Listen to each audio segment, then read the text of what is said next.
Bienvenue dans les locaux de Valorizon, une entreprise éphémère où les salariés sont en réalité demandeurs d'emploi, répartis dans différents services. Au centre d'appel, Elodie joue l'opératrice. Avez-vous des besoins ou des projets de recrutement? Après une vingtaine d'années de vente en boulangerie, la quadragénaire se retrouve à nouveau sur le marché du travail. Ça nous remet le pied à l'étrier.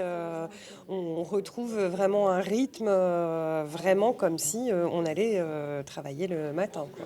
À ces exercices s'ajoutent des entretiens d'embauche avec de vrais recruteurs. De base, vous avez un CAP BEP auxiliaire de vie.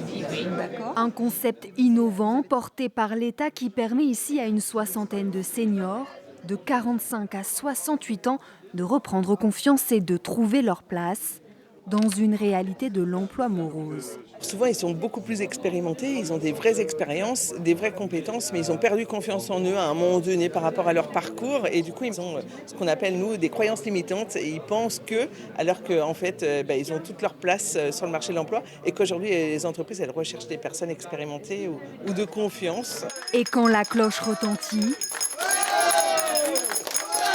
un travail a été trouvé. 2 personnes ont déjà signé pour une nouvelle vie professionnelle.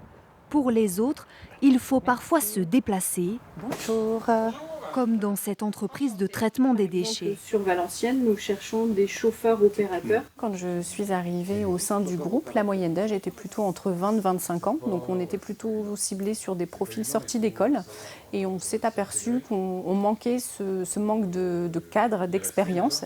Et donc depuis, nous avons inversé la tendance et la moyenne d'âge est aujourd'hui de 42 ans. Et on privilégie plutôt les profils seniors. Après 6 semaines de formation, on les garde encore à l'œil quelques mois. Sur la quarantaine d'expériences similaires déjà menées partout en France, 70% des candidats parviennent à se réinsérer.